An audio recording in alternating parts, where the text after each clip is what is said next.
If you were able to walk into a room confident that you would be well received, seen, heard, and appreciated by others, and all it took was a few changes in how you navigate your everyday relationships, would you be willing to make those changes? It is possible to be both fully authentic and to experience the best relationships of your life. Now, here's the host of Navigating Complicated Relationships with behavior expert Michaela Gaffen Stone. Welcome, everyone. I'm so glad you're here today. The topic for today is overcoming stress. And I think that speaks to every single one of us. It clearly has to. I've never met anybody that doesn't have stress.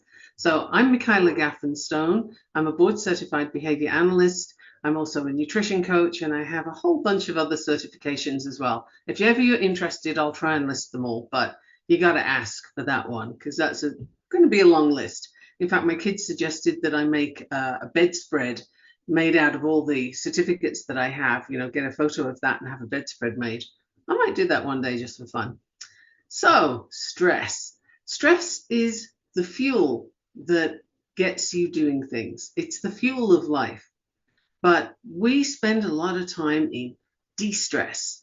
So that's when you've got so much stress, you're not handling it right, you're not using it as a fuel, it's blocking up, and you're becoming sort of congested, if you will, heading towards overwhelm. So would you like to discover today the path to overcoming that kind of stress? Because we're going to look at ways today that stress affects you, and I'm going to offer some suggestions for some changes you can make, some tweaks. That's what I do in behavior change, right? So I'm going to be offering you that, and I have a special free offer for you a little bit later in the show. And this is not something that's been offered before because it's a very short program that's coming up. Stay tuned. I think you're going to love it. And it fits in very nicely with overcoming stress. So how cool is that? So do you find yourself battling from Monday to Friday? Is that your experience every week? Do you dread Mondays starting Sunday? Does that happen? Then you might have a good idea that a lot of your stress is work related or school related. It's something from Monday to Friday, right? But there's also stress that happens all the time and you don't even really notice it. It just kind of underlies your life, if you will. It's this thread that's going on. And you only find those things when you tend to do a deep dive. And ideally, you need to have somebody help you with that, to ask you the questions that you won't think of. If you could think of it for yourself, you'd have done it already, right? It's very hard for us to do these things for ourselves. That's why good coaches have coaches. You need to have somebody to help you with this. So that's to find the sort of underlying stress that just kind of saps your energy away every day. But do you also have aches and pains, maybe, that there's no clear cause for it? You just kind of not feeling great. Do you have mood swings? These are also symptoms of having chronic stress. So let's dive into that today and find out which type of stress are you dealing from, and do you know where you're stressed? Are you aware of it? Or is it just something that happens briefly and goes away again? If it does, you're very, very lucky. So let's have a look at, first of all, human design. I said, what now? Yeah, I did. I said human design because it's a great place to start. So if you don't already have your chart, first of all, what happened? Secondly, go over to my website, which is www.gaffenstone.com, Gaffen, stone.com, and get your chart. You can create it and download it for free. And then you'll have a better idea of whether or when I'm talking to you, because I'm about to go through the energy types and how stress shows up for those particular energy types. That's one place for us to start. And I think it's very cool because so far I've found people recognize themselves when I do this. So listen, get your notes, see what you think. Manifestors are the first people we'll start with. That's 8% of the world's population. So if you're a manifestor, there's not that many of you. You're designed to initiate, to start new things and to impact others. And you do this without necessarily telling them you're going to do it. So when you don't let people know what's happening, that can be a source of stress for you coming from them. When people don't know what you're doing, they get very concerned, they feel left behind, they feel abandoned in some way. And when you don't know a thing, the human mind will invariably fill it in with a story.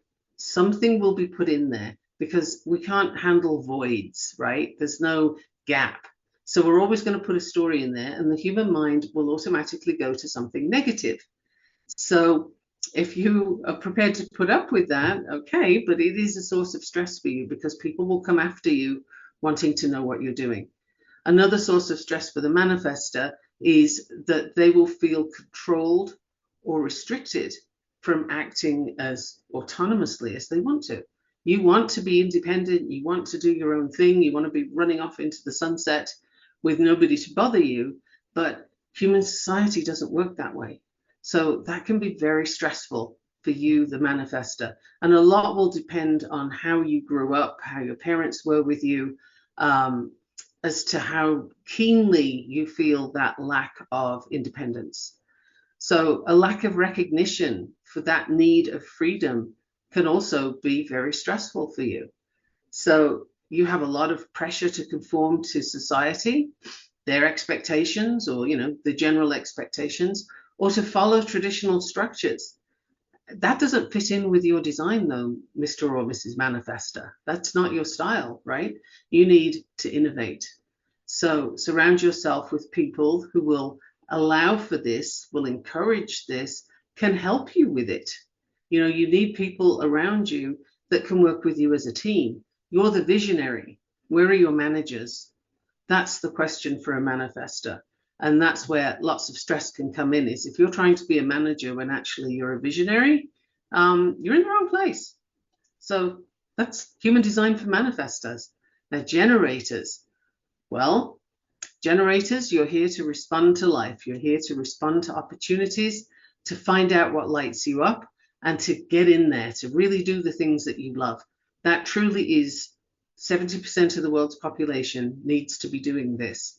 And stress often comes from feeling stuck in situations that simply aren't part of your passion or your interest. And that happens when you've said yes too quickly, and you end up saying yes to things that are really no for you. And the more you say yes to something that's not for you, the less room you have for the stuff that really lights you up. And that is a whole spiral into stress, right? That's so tough. And being in environments where you can't use your energy productively, or where you're not being heard. Okay, every human being wants to be seen and heard. For generators, it's crucial. You have to be heard, and people need to acknowledge you. And when you're in an environment where that's not happening, that is another source of pretty deep stress for a generator. Not having enough variety or stimulation in your life, that brings out a whole lot of restlessness, which is a sort of, it's a sign of stress, right? If you're restless, you're clearly not in a happy space. You're wanting something, missing something, frustrated by something. And there's the key word for a generator. You're frustrated. You're wanting to be elsewhere and you're stuck. That's a very tough thing, particularly for pure generators. So moving on, and someone in the chat just said, me, never frustrated.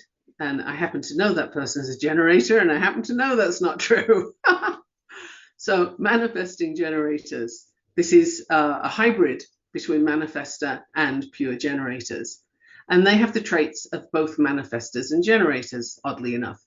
So this stress can come from a combination of the things I've just said: not being in the right place, not being heard, not being allowed to do the things you want to do, being held back by people because they don't understand. Manifestors and manifesting generators move quicker than the rest of the designs, the rest of the energy types. It's simply how they operate. It's not a good thing or a bad thing. It's a thing. So it is a bad thing when you feel stressed by it, though. And that's when you're unable to move quickly and efficiently through tasks, and you're forced to follow somebody else's very linear path.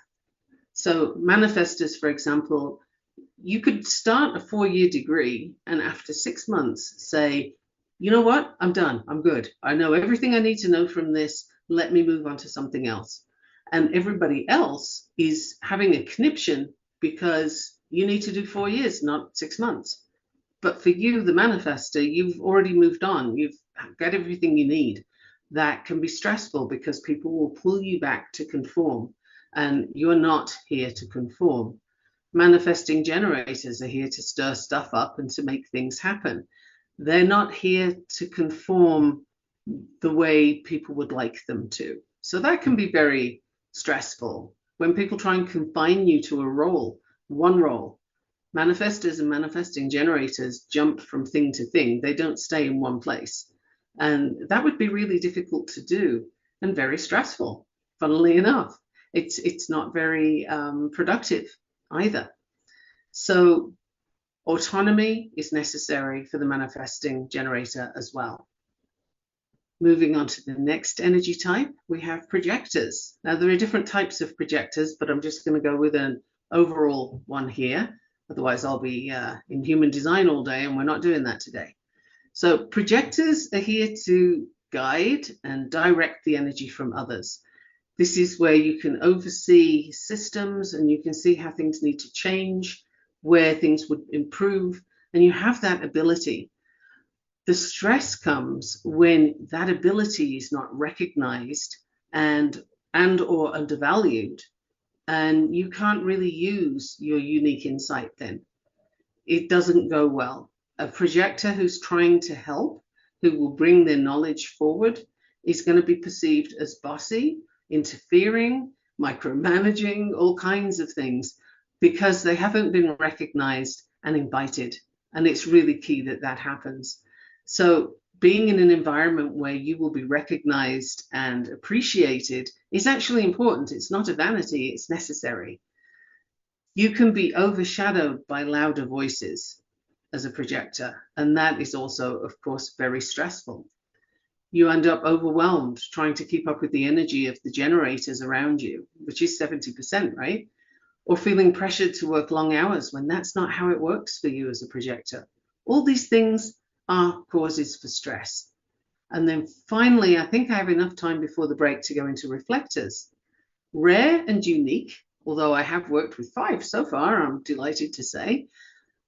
Reflectors literally reflect the health of the community they're in and the vitality of that community. So their stress comes from feeling disconnected or out of sync with that environment. And reflectors can feel stressed when they're surrounded by negativity, can't we all? When they're feeling unable to find a sense of belonging within that community, that's very difficult. And a lack of clarity or uncertainty about their own identity, which can and does happen with reflectors, can also be a source of stress. And then not knowing your purpose or feeling like you don't know your purpose is a source of stress for all of the designs, but especially for a reflector. It's very tough to navigate life when you're not really quite sure of where you're going with things and what your purpose is. So that's a quick roundup of all the energy types and where stress starts for those people before you even look at external events and what's happening at your workplace and so on. This is just how you operate. Stress comes from there. So when we come back after the break, we'll go into more sources of stress and what they look like and how you can deal with them. And I do have that special offer coming up very soon, so don't go away. I hope you're making notes. Stay tuned to Navigating Complicated Relationships. I'm your host, Michaela Gaffen, and I will see you in just a minute.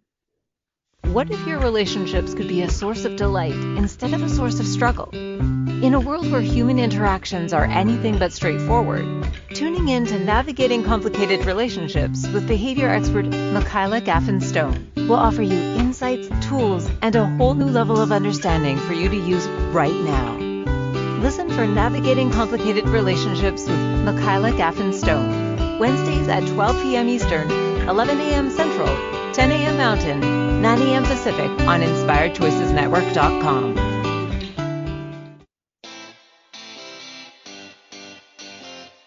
Are you a subject matter expert? Are you here to share your expertise with an audience waiting to hear from you in only the way you can deliver? Are you ready to have your voice amplified across the airwaves? Inspired Choices Network has a global radio platform streaming to millions of people across the world. Professionally produced and supported by an accomplished team every step of the way, you can broadcast from anywhere in the world, knowing your voice matters, and we ensure it is delivered with ease and efficiency. Eager to hear your message, the world awaits. Contact us today to become an Inspired Choices Network radio host. Email become a host at inspiredchoicesnetwork.com. This is Navigating Complicated Relationships with Michaela Gaffen Stone. To participate in the program, join the live studio audience in our chat room at inspiredchoicesnetwork.com. You can also send an email to mickey@gaffenstone.com. Now back to the program. Welcome back, everyone. I'm so glad you're still here. And I love getting emails. So do send me an email at Mickey, M-I-K-K-I, at gaffenstone.com, G-A-F-F-E-N, stone like a rock.com.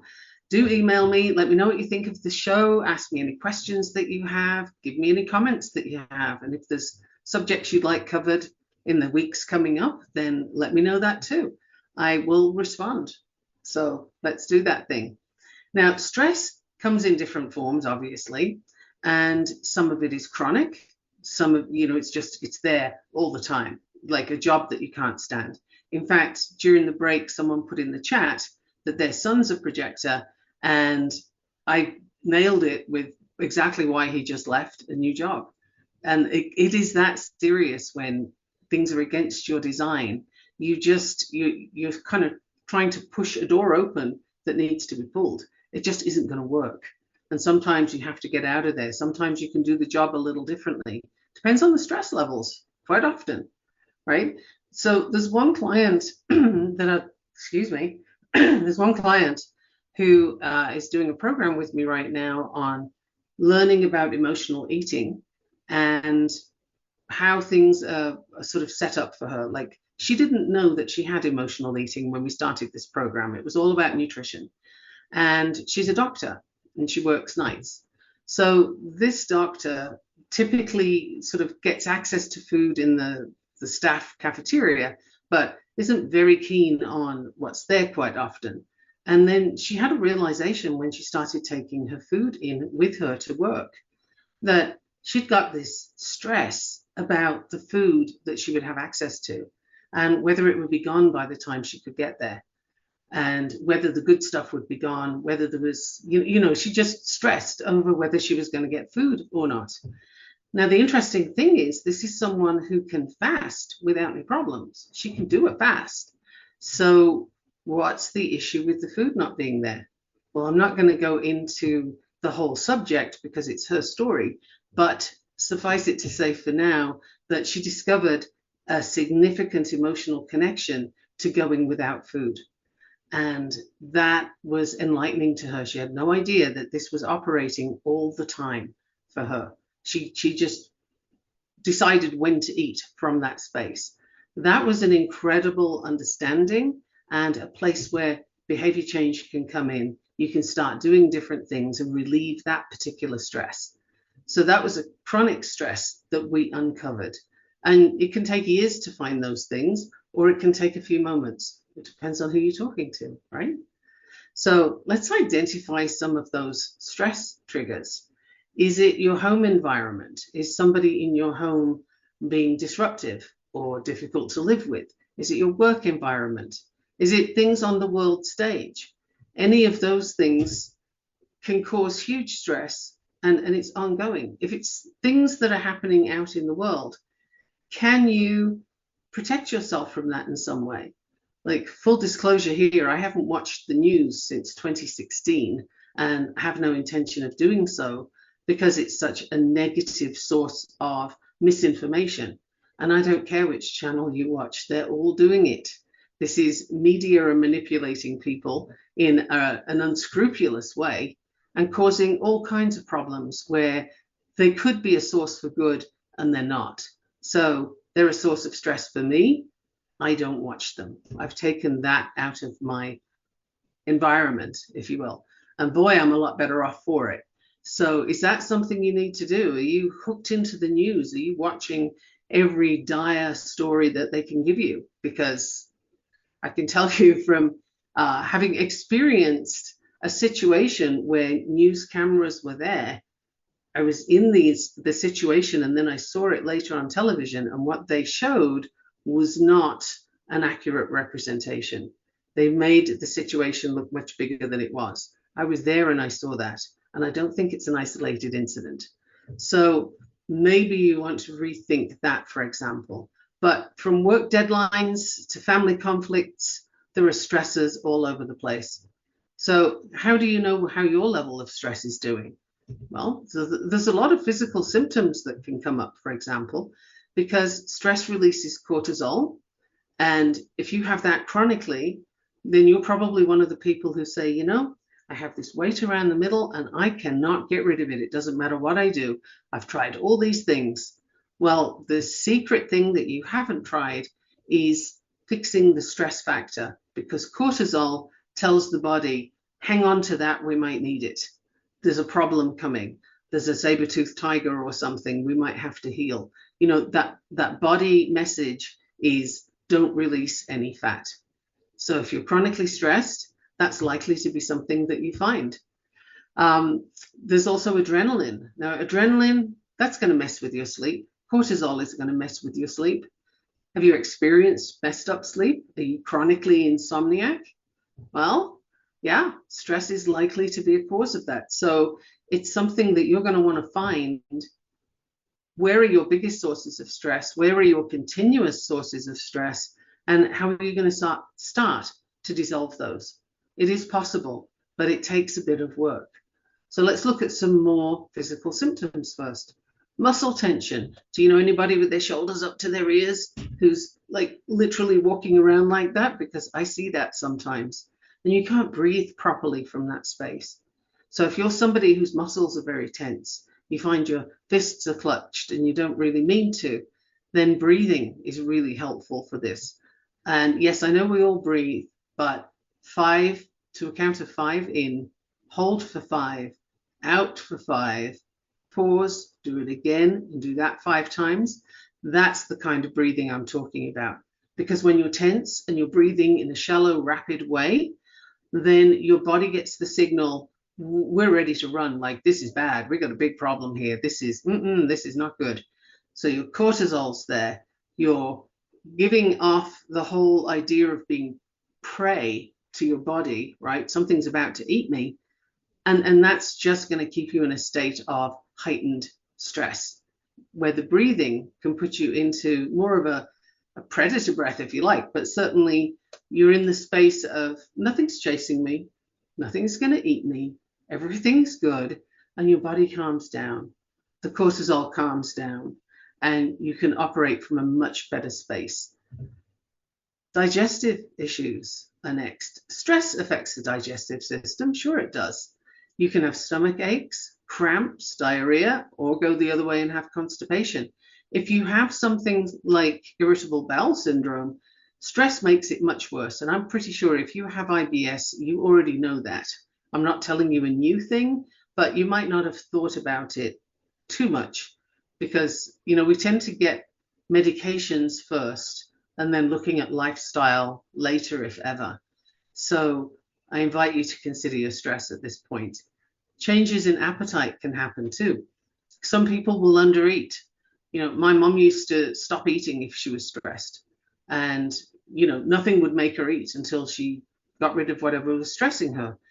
I'm the other way. I'll eat. Like, I'm very happy to eat if I'm stressed. In fact, nothing much stops me from eating. So, you know, very different responses to the same thing. But where do you seek comfort in food? Because that is the case for pretty much everybody who was ever a kid that scraped their knee, right? Because when you're little, you're running along, you fall over, scrape your knee. Your parents don't want to see you upset. They don't want to see you hurting. So they give you an ice cream or a cookie or something. There, don't cry. Here, have this. You'll feel better. And you learn from very early on that things that are given as a treat, things that are given as a reward, are generally full of sugar and fat, and they're edible, fairly obviously. And this is something you now associate with comfort and with love. So later in life, you're upset about something. I just need a tub of Ben & Jerry's. Or I've had a tough day. I'm just going to eat that packet of cookies, right? So do you know, though, where your links are? A client of mine who is from Europe but lives in California was talking to me one day about the pastries that she really enjoys. And she said, I don't like the American pastries, they're too sweet. But I found a place where I can get European pastries and they're just right. I said, oh, that's interesting. When do you typically go for those? And she said, well, they remind me of home. So, I like to eat them to remind me of home. And then we dove a little deeper. And the connection was when she missed home, she would eat the pastries. And that would be her connection. But you know how long that lasts? That as long as the pastry. But picking up the phone and calling home, ET, will absolutely fix what ails you, because the food wasn't the problem. Missing the people at home was the problem, right? So we often eat our feelings, and it cannot work because it's not what's the problem. It's not a need for a pastry. It's a need for the connection. So I've already mentioned sleep disturbances, but you can also have fatigue during the day and irritability. Would that be you? Maybe. Anyway, some people don't handle chronic lack of sleep very well, do they? So there's different things you can do for your sleep. And we can get into that later if there's time, but about turning off things with blue light, computer screens and so on, read a book, don't watch TV when you go to bed, that kind of thing. Prolonged stress can also lead to heart problems, which, if you think about it, you're making the heart work as though it's having to run from a saber-toothed tiger. So yeah, it gets kind of tired.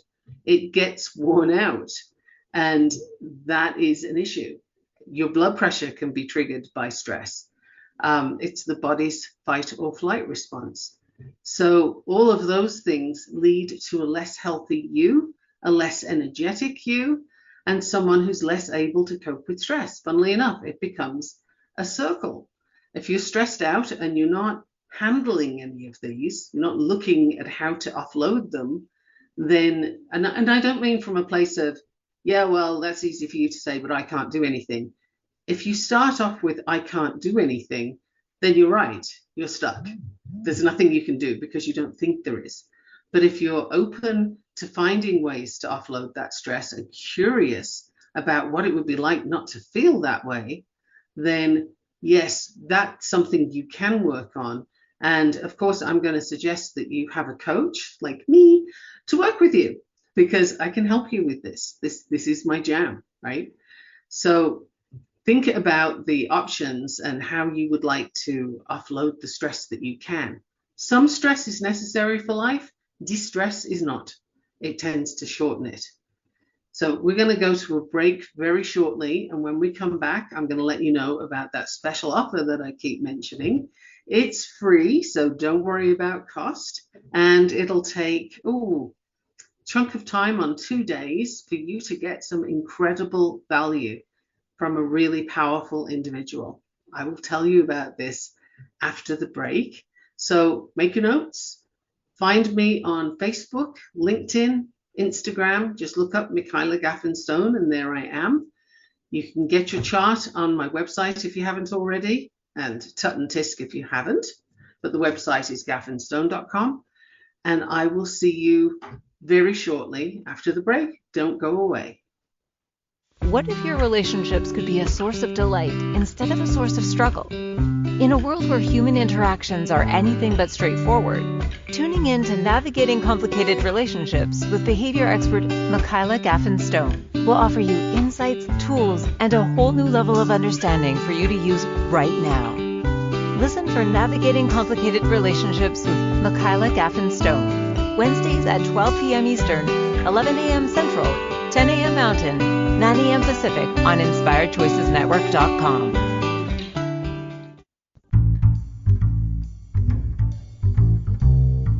How wonderful would it be to carry your favorite Inspired Choices Network host with you throughout your day? Well, now you can. Inspired Choices Network now has its very own mobile app. Our free app offers live streaming shows, along with thousands of podcasts and TV episodes. Our shows cover a wide variety of topics. Whether you're waking up with us, carrying us through the day, and taking us to bed with you, we're always here for you to enjoy. We're easy to find. Just search for Inspired Choices Network in the Apple App Store or Google Play Store. This is Navigating Complicated Relationships with Michaela Gaffen Stone. To participate in the program, join the live studio audience in our chat room at inspiredchoicesnetwork.com. You can also send an email to mickey@gaffenstone.com. Now back to the program. Welcome back, everyone. I'm so glad you're still here. You're listening to Michaela Gaffen Stone, and this is Navigating Complicated Relationships. One of the most complicated things we can navigate really is stress, because it comes at you from so many directions.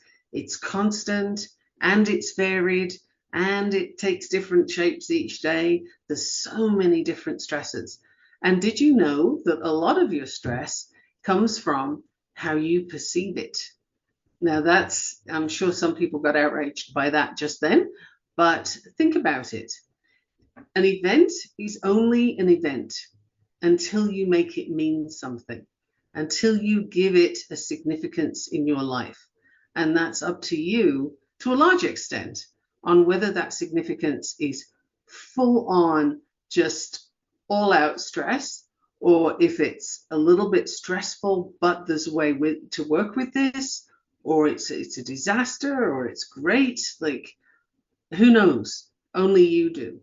You're the person who has that perception. So an event is just an event until you give it a meaning. And let me give you an example of that. And it might be a bit of a stark example, but it works. So you hear that someone died. Now that is an event. It happens to everybody eventually, but you don't know who the person is. So while you can feel, oh, that's a shame, somebody died, but it doesn't impact you the way it does if it's someone close to you, or if it's somebody that you don't like, or it's somebody who, has a different meaning for you.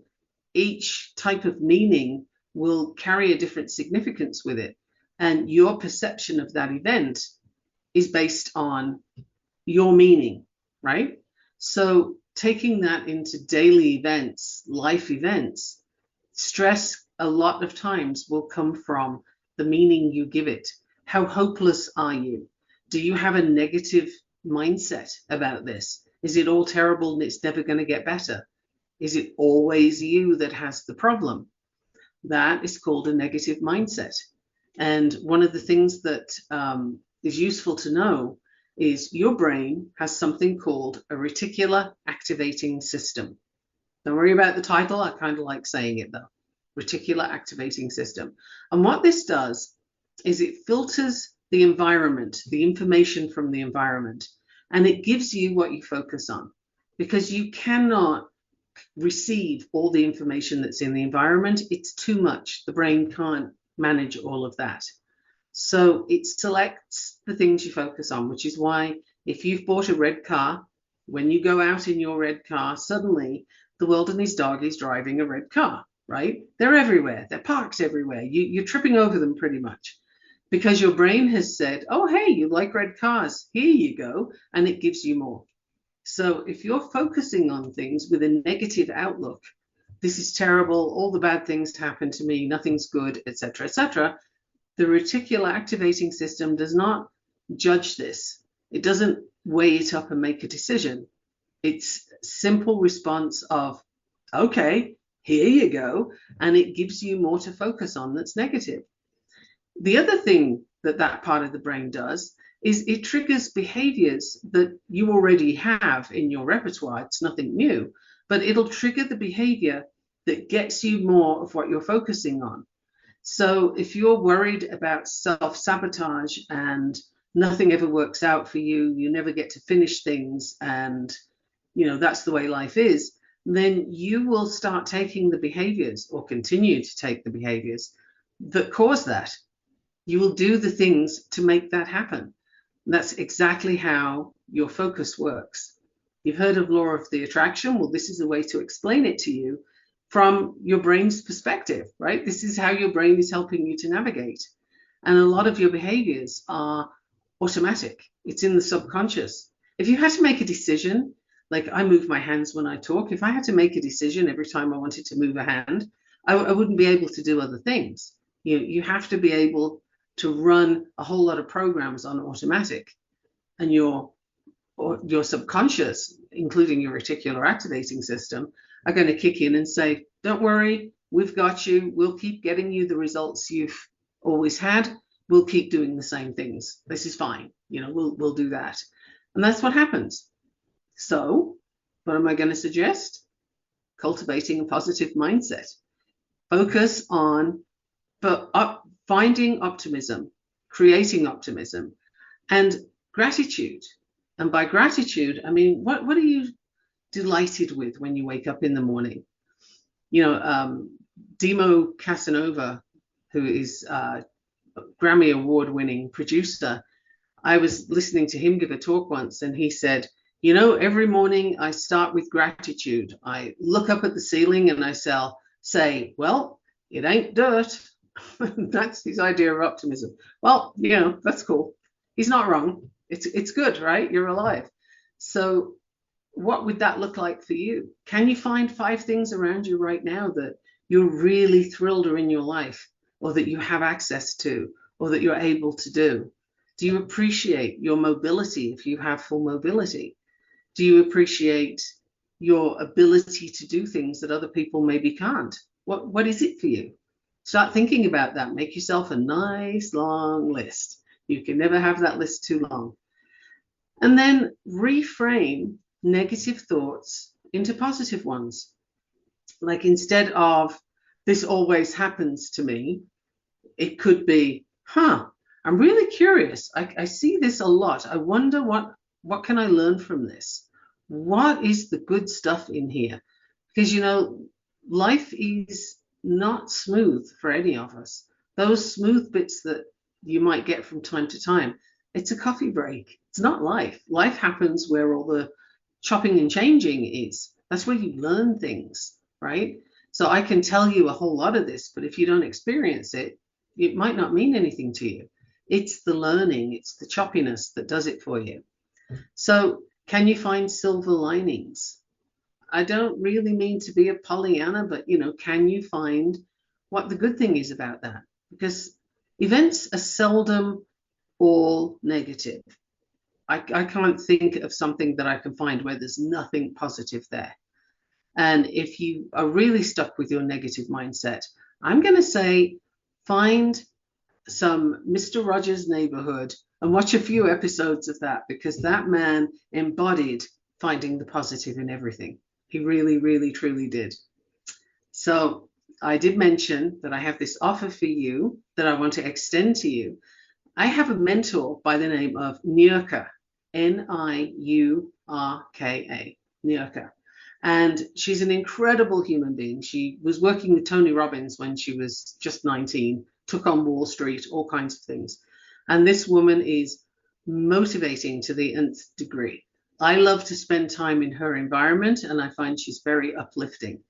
Now, she has given me the opportunity to pass to you, listeners, a free registration with an option to upgrade, yes, but there is a free registration for 2 days of Ask and Receive. And what this means is asking important, very clear questions so that you get the answer you're looking for and you get to move forward. Now, I've tested this and it works. Again, it's to do with using the subconscious, because if you could consciously make things change, if you could consciously come up with new answers, then you wouldn't be asking the question now. You wouldn't have the situation now. You'd already have your answer.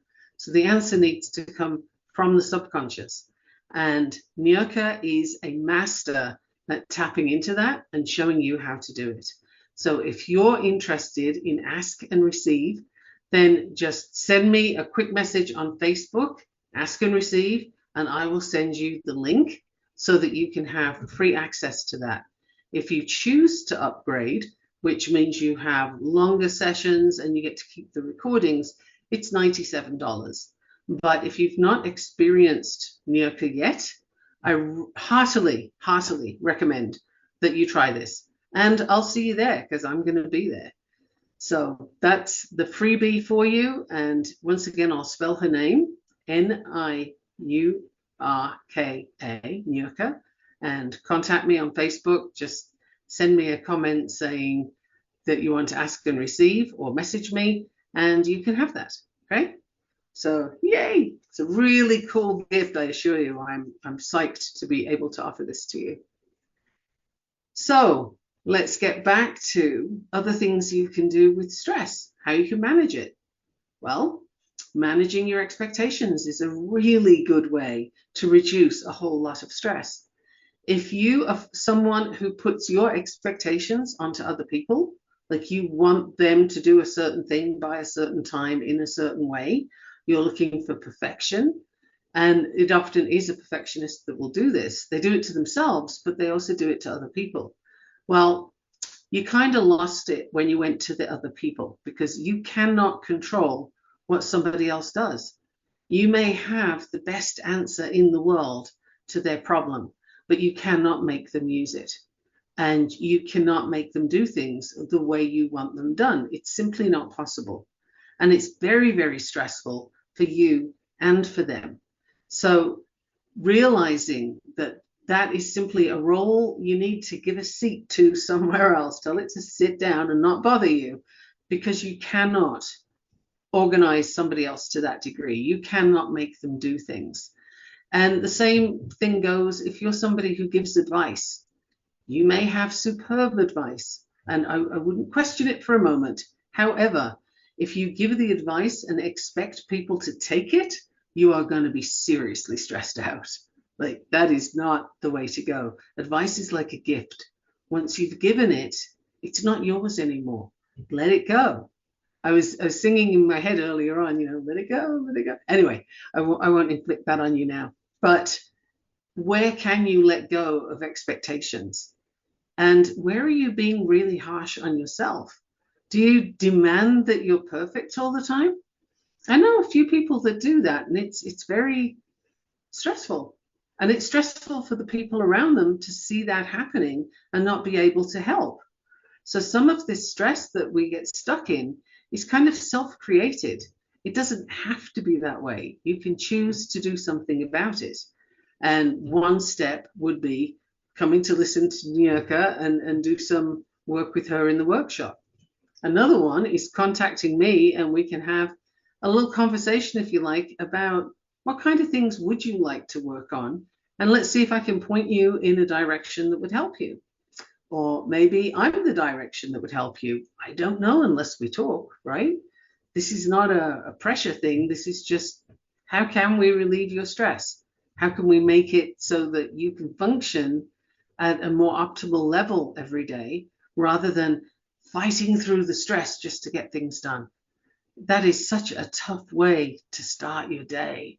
If you are looking at stress before you even move, and then you have a coffee, which is a stimulant, and that's going to get your heart rate going, and you're arriving stressed, and then you get this blood sugar crash, and you need more coffee or donuts or something to up the sugar.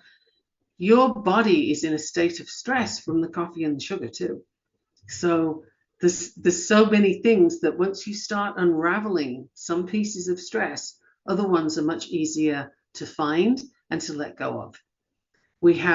I have loads more to go through, and I'm not going to be able to do it all today, but I do have more after the break. So you are listening to Michaela Gaffen Stone on Navigating Complicated Relationships here on the Inspired Choices Network. Don't go away. I'll be back in just a minute. What if your relationships could be a source of delight instead of a source of struggle? In a world where human interactions are anything but straightforward, tuning in to Navigating Complicated Relationships with behavior expert Michaela Gaffen Stone will offer you insights, tools, and a whole new level of understanding for you to use right now. Listen for Navigating Complicated Relationships with Michaela Gaffen Stone, Wednesdays at 12 p.m. Eastern, 11 a.m. Central, 10 a.m. Mountain, 9 a.m. Pacific on InspiredChoicesNetwork.com. This is Navigating Complicated Relationships with Michaela Gaffen Stone. To participate in the program, join the live studio audience in our chat room at InspiredChoicesNetwork.com. You can also send an email to mickey@gaffenstone.com. Now back to the program. Welcome back, everyone. This episode is going so fast for me. I hope you're able to keep up and make notes and do all those things. And if you're not, well, you already know we're on so many platforms. I think it's 450. It might be more. You can find us on Audible, iHeartRadio, Spotify, all kinds of places. So go back, listen again, make more notes if you need to. There's still more information for you. And let me know if this is helpful, right? Find me on Facebook and let me know, or email me, because I do like the feedback. So mindfulness and meditation are tools that people will often bring up for stress management. And I'm no exception. It is something that helps to promote relaxation. So long as you're not kind of gritting your teeth and saying, can't think, can't think, can't think, that is a misunderstanding of meditation. You cannot stop thoughts any more than you can stop a wave in the ocean. It's not possible. But you don't have to follow them and get stuck with them. That's where meditation comes in. It's just noticing it, letting it go, noticing it, letting it go. Focus on your breathing. And all of that will help you to sort of calm down all those physical signals that there's a panic on. And when those physical signals are calming down, then your brain can start to function better. So that's the benefit of doing meditation. And for many people, depending on human design also, that's where the insight and the brilliant ideas drop in, is during something like meditation. So it's very helpful to do that. If you can try it for even 10 minutes, that's very cool. And once you've tried it a couple of times, try it in a noisy place too, because you don't have to have silence for meditation.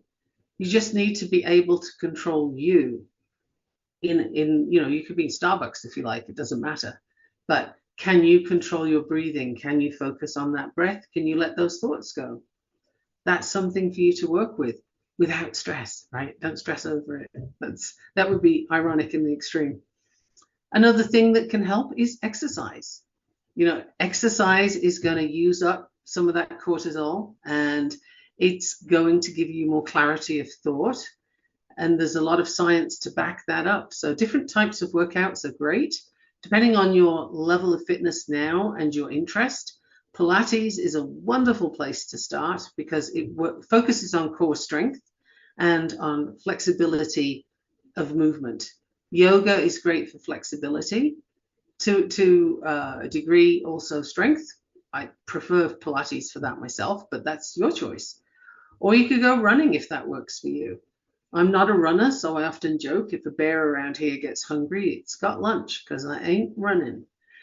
Anyway, the next thing that I'd like to get to is nutrition, right? If you're eating lots of fast food and it's full of chemicals, it's full of, I can't even list them, but it's full of things that will also raise your heart rate, such as MSG, monosodium glutamate. It's an appetite enhancer, and it will cause you to want to eat more food. The other thing is when you're eating food that has little or no nutritional value in it, the body doesn't know what to do with this thing. There's calories, yes, but there's nothing here I can repair a body with, right? It has the wrong tools. So it has to store those somewhere. And guess where that's going to be? A chunk of it is going to get stored in the fat, because the body cannot just pass all that stuff out. The kidneys are not designed to handle chemicals that you clean your wall with before you paint. And yet there are people who will give their kids breakfast cereal that has exactly that chemical in. If you want to look it up, it's called trisodium phosphate. Check out where that is. But that's also sold in places like Home Depot to clean your walls. So when you're eating food that contains those kinds of ingredients, you are stressing your body big time. And your body and your mind, your brain are connected. So when one of them is stressed, the other one is going to show the signs. So that it's not just what's happening around you or with you, if you want to say to you, it's not just that. It's your perception, and it's the quality of food that you're consuming, the stuff you're drinking. I can tell you no one needs a neon drink that's chock full of artificial electrolytes. You simply don't. It's not a healthy thing. It's not helpful, and your body has no idea what to do with it. And that's another source of stress, right? So you can help yourself by drinking more water, drinking things that don't have artificial additives in. Sugars and sweeteners are awful for the body. Eating a whole fruit is great because you have other things with the sugar. But eating refined sugars, that is a disaster for your body. Did you know there are 257 names of sugar? The reason for that isn't because it's healthy and good for you. The reason for that is that there's a few, but one of the big ones is when you look at the food label on a package of food product, you're going to have the sort of calories and what have you down one side. That's not really the interesting part because they can play with that. Did you know that labels can have up to 20% of an incorrect number on there? So they're going to say there's 20% less calories than there are, right? And the same goes for other things, trans fats. If you have less than half a gram of trans fat, you can say it's 0 on the label. So look at how many portions there are. If there's 13 portions in a tiny bag, you got your answer. That's why. Sugar, 257 names, because if you have 8 different kinds of sugar in a product, they're going to come way lower down on the list. It looks like it's insignificant. It looks like you're not having that much sugar. And actually, you really, really are. So there's all kinds of tricks out there.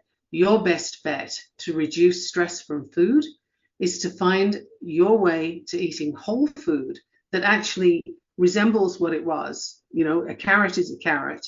Meat comes from an animal. It's not 3D printed. It's not artificial fake stuff. It comes from an animal that hopefully was pasture raised, right? If you have a farm nearby, check them. Because when you're eating meat that's full of stress hormones, guess what you're getting? They're stress hormones. And you're also getting the whole result of a sick animal if you have something that's been raised in the mass-produced way. So all of these things and more can cause stress.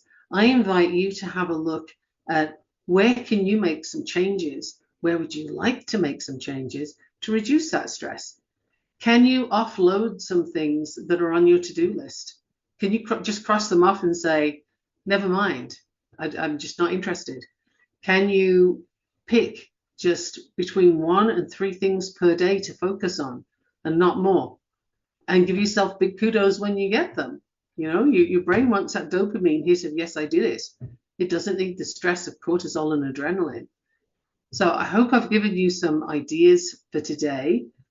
Remember, there's sleep, there's food, there's what you're drinking, there's how you think about things, there's the people that you're surrounded by, there's the physical environment. Is it cluttered? Is it attractive?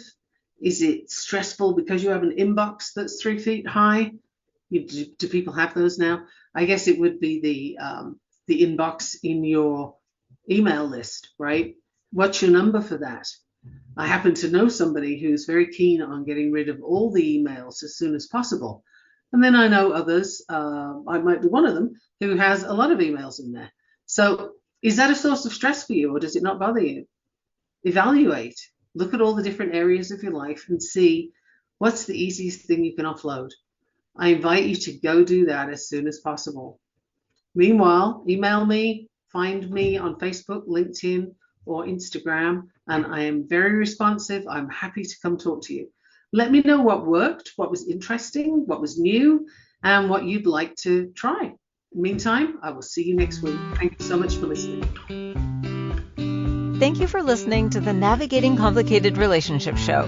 Michaela returns Wednesdays at 12 p.m. Eastern, 11 a.m. Central, 10 a.m. Mountain, 9 a.m. Pacific on InspiredChoicesNetwork.com. Until then, remember every relationship is a journey, and with the right tools, you can create stronger, more fulfilling connections.